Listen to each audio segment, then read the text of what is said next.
Sí, los accidentes vehiculares en Uruguay hoy llevan una cantidad enorme de muertes por año y una cantidad enorme de personas que quedan con dificultades físicas por año.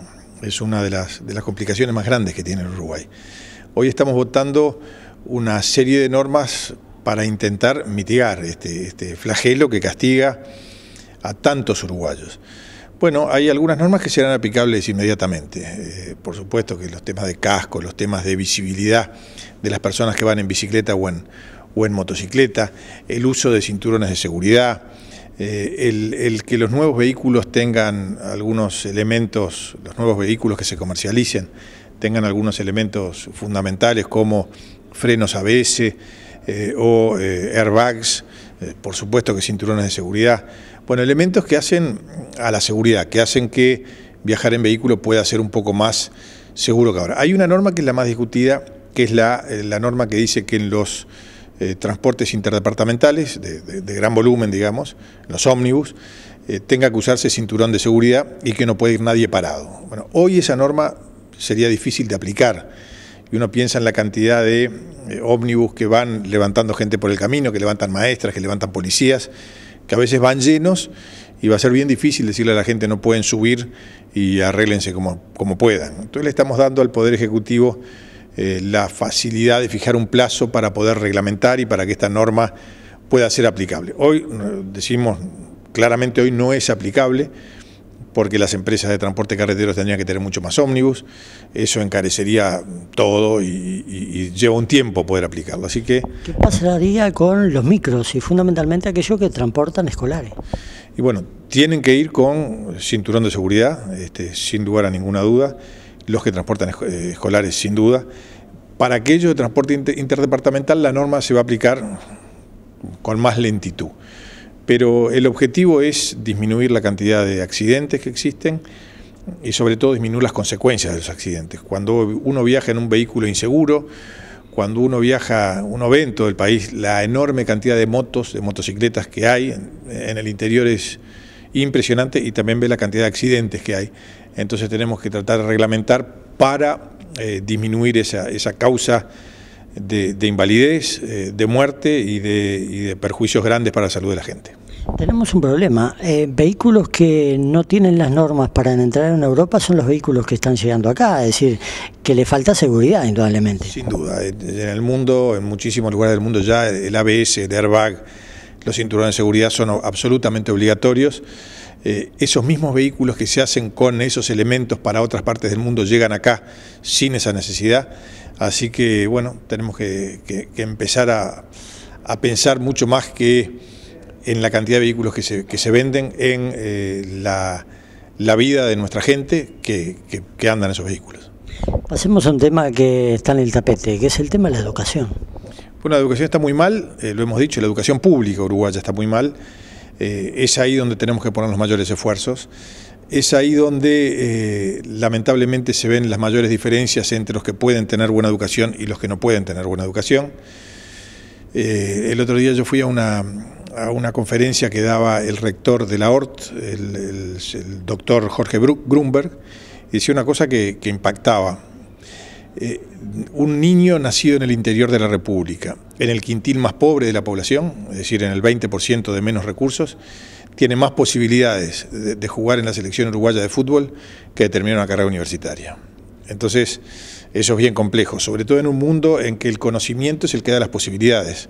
El que está preparado mentalmente, intelectualmente, para conseguir los mejores trabajos es el que va a vivir mejor.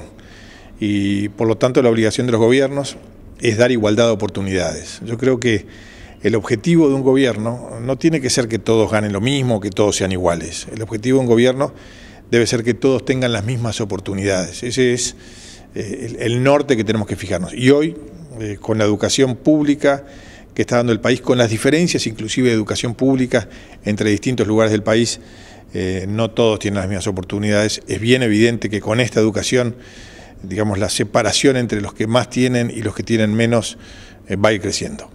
¿Qué es lo que pasa entonces? Porque se discute mucho el tema cuando hay que armar el presupuesto nacional. Entonces ahí el 4,5, el 4,3, el 4,7, el 3,8, Pero en definitiva, el año pasado se fue en discusión, este año se va en discusión porque estamos prácticamente para cerrarlo. Lo que hay que discutir no es una cifra. Está bien, hay que invertir todo lo posible en educación. Lo que hay que discutir es qué hacemos con la plata. Pero ha habido inversión. Ha habido, se ha duplicado por lo menos la inversión en educación, pero las escuelas de tiempo completo que sí se tenían que haber duplicado no se duplican. Y ya nos dice el gobierno que es bien complicado y que quizás este año se hagan muchos menos, se construyan muchos menos de las que pensaba construirse. Los índices de repetición en primaria son bajos, pero no son bajos porque los alumnos sepan más, son bajos porque hay orden de dejar pasar a los alumnos, que pasen. Entonces, le voy a poner el caso de Montevideo. En Montevideo, en sexto año de primaria repiten menos del 2%. Entonces uno ve ese número y dice, pucha, es un número bueno, estarán mejor las cosas. Pasan a primero de liceo y en primero de liceo repiten el 43%, es decir, casi la mitad. Eso no es que se olvidaron en verano de lo que habían aprendido en primaria, eso es que venían con poca preparación. Entonces tenemos hoy una educación primaria que todos creíamos que estaba bastante bien, está muy complicada, un liceo que anda también complicado, además pasa ese salto de sexto a primero, de sexto de escuela a primero de liceo es un salto demasiado grande. Los niños o los jóvenes pasan de tener una maestra o un maestro a tener 13 profesores distintos. En los liceos, en la educación secundaria, el 30% de las clases no se dictan por distintos motivos, no siempre por culpa del profesor, por distintos motivos. Entonces, con esa educación pública va a ser bien difícil que le demos a nuestros jóvenes herramientas para trabajar, para tener buenos trabajos, para conquistar su futuro. Tenemos otros problemas, supuestamente los holdings, los grupos de presión o los sindicatos, todo eso va haciendo también fuerzas. Mire, en el mundo, no solo en Uruguay, en el mundo las corporaciones educativas son resistentes a los cambios, la gente es resistente a los cambios. Uno dice, bueno, yo estoy así, capaz que si cambia todo va a ser más complicado. Bueno, cuando estamos convencidos que hay que hacer cambios, cuando estamos convencidos que los cambios son buenos, cuando estamos convencidos que hay que tener más escuela de tiempo completo, cuando estamos convencidos que en primer año de liceo no podemos tener 13 materias, cuando estamos convencidos que los bachilleratos tecnológicos de la UTU son buenos y que hay que, de alguna manera, generalizarlos, cuando estamos convencidos que la formación de profesores en el interior es esencial, los SERP son fundamentales, cuando estamos convencidos de algunas cosas, tenemos que avanzar en esos temas. Tenemos que avanzar sabiendo que va a haber resistencias, pero tenemos que avanzar explicándole a la sociedad qué es lo que queremos hacer y en definitiva lo que queremos. Lo que quiere el gobierno también es tener mejor educación pública para nuestros hijos y nuestros nietos. De la educación pública que demos hoy va a depender el país que vamos a tener dentro de 20 años. Uruguay tuvo una formidable educación pública. La clase media uruguaya se basó en una muy buena educación pública. Lo estamos perdiendo de a poco, desde hace bastante tiempo, y lo seguimos perdiendo. Bueno, es el momento de animarnos a hacer los cambios que el país necesita. Tenemos otro problema hoy, de los que van surgiendo, el tema de los cirujanos. Sí, bueno, hay líos todos los días.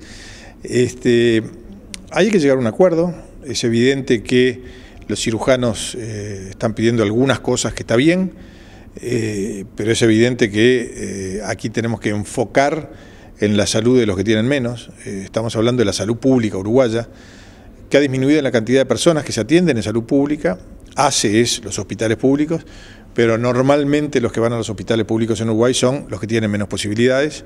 Hay todos, el gobierno y los cirujanos tienen que pensar en la persona que se va a atender a los hospitales públicos del Uruguay y tendrán que ceder de los dos lados. Es también bastante evidente que el gobierno no puede dejarlo sin trabajar, no puede decir o hacen las cosas como yo quiero o les saco el título o les inhabilito el título, así no es, pero también es evidente que los cirujanos tienen que poner de sí todo lo que puedan para llegar a acuerdos. Punto de mira. Periodismo con identidad.